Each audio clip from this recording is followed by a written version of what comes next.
ir dainelę užsikūriau, ką? Tai pirmiausia, kai rinkau temą, nepadėkojau visiems, kurie yra kas ir 2 metus geria kavą iš manęs. Aš labai džiaugiuosi ir labai dėkinga esu jums už tai. Tai dabar Coffee Spells. Kas tai yra? Coffee Spells tai tuo pačiu ir aš, ir ne aš. O jeigu trumpai, tai kas esu aš, šiuo metu esu aš, tai šita šeima. Mes puikiai mokam tarnauti iš savo 2 gražuoliam. Tarnaujam beveik 8 metus. Mano anūkai, kaip sako, joms atkeršis, tai aš labai laukiu tų anūkų. O šiaip realiai antrosios dukters dėka, būdama nėščia, 5 mėnesį sumaščiau, kad man trūksta iššūkių ir man reikia daryti kavinę. Tai turiu pirmąją kavinę, turėdama 2 savaičių kūdikį ant rankų, namuose metų ir 10 mergytę. Nekartokime, bet visa šita kelionė mane atvedė iki tol, kad nežinodama apie kavą absoliučiai nieko prieš 6 metus, aš sugebėjau pasirinkti labai kokybišką kavą, rūšinę kavą, ir aš ją taip įkritau ir taip įsimylėjau, kad užpernai tapau Lietuvos kavos virimo vicečempionė, o pernai metais buvau Čikagoje, kur atstovavau Lietuvą pasaulio kavos virimo čempionate. Šiuo metu dar ir pati skrudinu turiu stovyklą ir pati skrudinu kavą, perku žalias pupeles, jas atsirenku ir jas paskrudinu. Tuomet supakuojam ir parduodame mūsų svečiams tiek kavinėse, tiek mūsų internetinėje parduotuvėje. O kavinė yra pirmoji šita, priešais žydų sinagogą, išsinuomavom visiškai tuščias patalpas, buvo antikvariatas ir mes jas pakeitėm, mano nuomonė, tikrai gražią kavinę. Tuomet atsirado brančas dėl COVID-o, tiesiog visas pilnas visą dieną. Tuomet pas mus buvo daug žmonių, plūdo ir atrodė, kad būtinai reikia antro taško, mes darėm antrą tašką, bet turbūt man įvyko visko per daug. Tai šiuo metu džiaugiuosi, kad vyksta pardavimo procesas antrojo taško ir vėl liks tik tai pirmoji mano vienintelė kavinė, labai dėl to džiaugiuosi. Pasisekė, nežinau ar pasisekė, ar tiesiog darbo dėka, užėjo užkalnis, davė 5 žvaigždės. Google mes dabar turime, man atrodo, 4,5. Ši čia yra Google reviewsai, jeigu kas buvote pas mus, jums patiko ir nepalikote atsiliepimo, dabar galite tai padaryti, aš tikrai būsiu dėkinga. Ir būtent per šiuos 6 metus daug kas evoliucionavosi ir keitėsi ir pas mus atsirado renginiai, kava ir užkandžiai, tiek nebe būtent Coffee Spells teritorija. Mes su savo kava važiuojame į įvairius renginius. Man rodo, šiuo metu didžiausias buvo 200 žmonių, mes vežėme kavą, paserviruojame absoliučiai viską ir aptarnavimas, tuo pačiu mes darome tiek saldžius, tiek nesaldžius vienakąsnius. Tai va šitaip jie gal atrodo. Turime ir su aptarnavimu, kaip sakiau, bet turime ir biudžetinius variantus, kur galima tiesiog arba mažesnė žmonių kompanija, bet norisi juos kažkaip tai nudžiuginti, kad ir 10 žmonių pusryčiai ar kažkas panašaus, tai galima paruošti į štai tokias dėžutes, jūs tiesiog atvažiuojate, pasiemate tam tikrus sneksus ir išvažiuojate, galima paruošti sotesnius šaltus, galima mažesnius, tai tiesiog viskas yra pagal patį klientą, pagal tai, ko jisai nori. Arba galima vakarėliai pas mus kavinėje visiškai pagal jūsų konceptą, tai gali būti vienas ilgas stalas, tai gali būti atskiri staliukai dekoruoti kiekvienam atskirai, tai gali būti picų kepimo vakarėlis, absoliučiai mano kavinėje čia gali būti daug visokių skirtingų formatų, žmonių, jeigu susėdimas, tai gal iki 25, tai prie vieno stalo 26, o jeigu stovimas, tai man atrodo per Lino gimtadienį buvo 40 svečių, jeigu aš neklystu, tai toks buvo, manau, visai patogiai, mes visi susišokom. Ir eigoj turim tokį klientą, kuris privertė mums atvežti 20 porcijų blynų į Žirmūnus. Dabar mes jiems paskutinį kartą nuvežėm 90 porcijų varškėčių ir 20 porcijų blynų.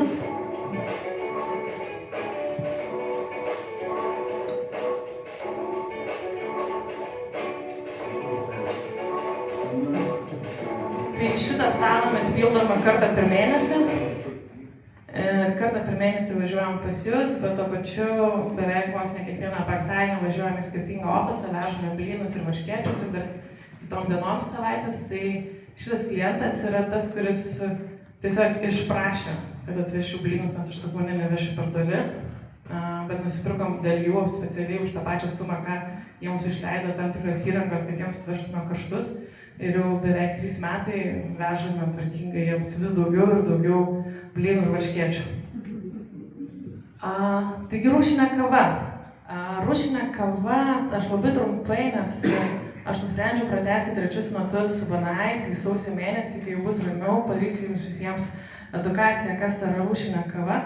Tai šiandien yra trumpai, tai yra labai aukštos kokybės kava, jinai renkama rankomis ir dėl to mes jaučiame yra atrenkama būtent į prisirpusias uogos, geras, raudonas, dėl to mes jaučiame daug skonio natų.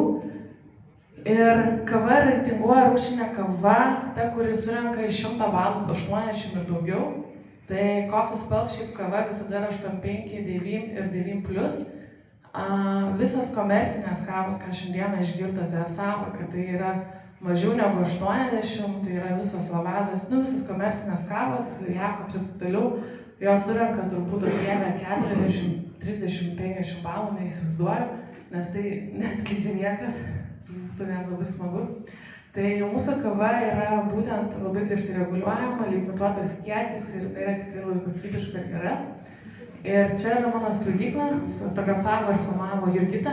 Garsas bus lievas, atsiprašau. Galbūt tylit kažkaip garsą tą galim. Jo. Pavyko uždėti. Ar čia kažkas tai. Tai skrudinu štai tokius skrudintuvus, skruda 200 laipsnių temperatūroje. Vienas skrudinimas trunka apie 8 minutės. Ir daug kvapas būna kaip duonos. Man jis labai nepatinka, aš turiu šiaip alergiją šitam dalykui, aš važiuodamas skrudinti prisigeriu vaistų nuo alergijos. Ir po to aš važiuoju po kokios valandos išvėlusiu žmogus. Tai jeigu man paskambina, ką tik po skrudinimo visi galvoja, kad sargu, jūs turiu tikrai didelę alergiją, išsivystę beskrudinant. O kaip toliau paeiti? Gali pasipasakoti? Ir aš skrudinu kavą taip, kaip, atsiprašau, kas nevalgote mėsos, bet tai lengviausias pavyzdys, tai yra kaip steiką. Mes jeigu perkame gerą steiką, tai mes mėgstame įvalgyti rare arba medium rare. Manau, mažai kas valgo steiką well done. O dar mažiau, manau, valgo tokį steiką kaip šitas sudegintas. Tai būtent va taip atrodo, va čia va yra mūsų visa komercinė kava. Tai va tokį, tai jokio skirtumo, ką tu nuperki rydį, tai jeigu tu sudegini šitaip, tai taip yra ir su komercinė kava. Jokio skirtumo, kas ant pakliūna. Rūšinė kava visuomet yra stengiamasi skrudinti va būtent šitam lygyje, dėl to mes jaučiame daug skirtingų skonio natų. Ir kaip ir per savo 60 sekundžių sakiau, šiuo metu gyvenu tikrai intensyviai. Ir kaip ir Dalius, taip ir aš, mes užsiminėjom kalėdiniam dovanom, jis daug didesnį įvairesnį spektrą turi. Mano tai yra pagrinde kavas ir labai džiaugiuosi, pernai tikrai nemažai banajiečių pasveikino savo klientus su mano kava ir lipduku. Šiais metais girdėjau, kažkas sako, kad oi dėl savo giminiai, nes sakė, perka 50 dovanų savo giminiai per kalėdas, tai nusprendė, kad tai irgi būtų gera dovana. Tai mes pakuojam visai įvairiai, mes pridedam dar mūsų džiovintų vaisių pyragus, mes pridedam kitus sausainius, dar kažką, tai galim pridėti vyną, mūsų, jūsų, perpakuoti ir taip toliau. Tai tiesiog valgoma dovana, ar tai kava, ar tai pyragas. Ir kaip ir minėjau, šiuo metu labai pildasi ir labai laukiam užklausų būtent kalėdiniams vakarėliams, tiek privačiams, tiek neprivatiems. Būtent pas mane kavinė Coffee Spells. Tai man Julita sakė pasakyti konkrečią rekomendaciją. Šiuo laikotarpiu aš konkrečių rekomendacijų neturiu ir konkrečių asmenų neieškau. Aš tiesiog ieškau, kam yra įdomi rūšinė kava kalėdoms dovanoms arba į ofisą, viešbutį, kavinę ar kažkur tai panašiai. Kviečiu užsukti savaitgalio brančiams, Dalius irgi matau užsuka dažnai. Pusryčiai į ofisą, tai man atrodo visi galite, mes vežame nuo 20 žmonių iki kai matė tom visiem vežam virš 100. Šiaip Oksilavui nuvežėm 200 žmonių paskutinį kartą ir renginiai tai yra mano kavinė renginiai ir vėlgi tos pačios kalėdinės dovanos. Tai ačiū uždėmesi. Klausimas, kūčių vakarienė bus? O papa, ačiū. Pamiršau paminėti, ačiū Ilitai, mano ištikimai kūčių vakarienės užsakyta. Jis užsako kiekvienais metais 10 žmonių, pernai atrodo 12 užsakė visą kūčių vakarienę. Tai jau bus 4 metai, kuomet ruošiame kūčių vakarienę, tai yra 11 patiekalų, 12 aš sakau, kad yra jūsų vynas arba jūsų tradicinis patiekalas ar kažkas tai kita. Tai yra pilnas 11 patiekalų komplektas, toksai suskirtas 2, 4, 6 ar buvo 12 žmonių pas mus apsiperka. Tai labai rekomenduoju, maža paslaptis, spalį paleisiu iš ankstinę buvusiems užsakovams tam tikrą akciją, tai pasidalinsiu iš tų banais, o šiaip tai meniu bus paskelbtas lapkričio mėnesį ir tada tenais mes pagaminam kiekvienais metais apie 150 vienetų viršaus, mes vedame, pasikalbu per visas žinias, TV3 ar KLRT, apie tą kūčių vakarienę, tai toksai būna intensyvi kūčių rytas, intensyvus. Tai vakarą tik į dušą ir tą patį valgyti, ką visiems pagaminam. Ačiū.